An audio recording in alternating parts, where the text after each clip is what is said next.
Hey everybody, it's Sharisa Bond, and this is my reflection post for the Defining Client Needs course at Full Sail University. I can honestly say that over the last month I have learned way more than just 3 things, but for the purpose of this post we will keep it down to the 3 highlights.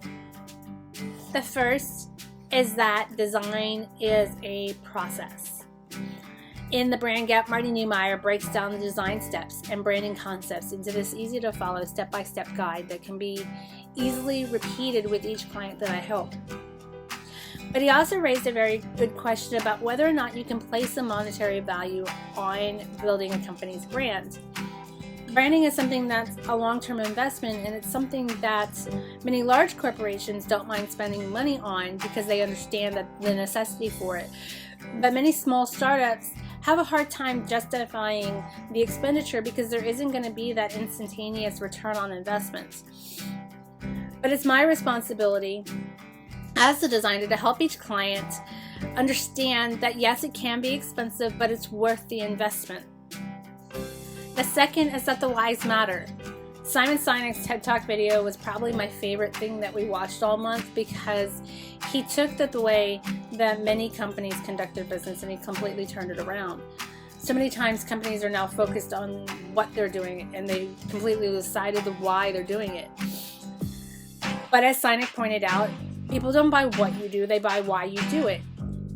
And he used this great graphic to illustrate how the why should be at the heart of everything that a company does.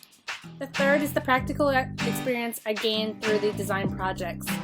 The first week we used typography to create Much Ado About Nothing theater production posters. We weren't able to use anything except for black and white, and we had to utilize concepts like weight, contrast, color, and orientation to create the hierarchy. And these were my results. Weeks 2 and 3 were challenging but a lot of fun for me. We watched another lynda.com video in which Nigel Finch walked us through the finer points of designing a poster, such as editing images, designing with grids, and combining type and images. We recreated the posters he worked on during the videos, then after sketching some of my own ideas, I created a 5th poster using the same techniques. I like my final attempt and I'm really happy with the way it turned out. I think I would probably use a different color for the lettering just to really draw the viewer in and maybe play around with the justification with the lettering at the bottom. But I'm really happy with the way it turned out. Overall, this has been a really good month for me and I look forward to what I can accomplish next month in brand development. Thank you.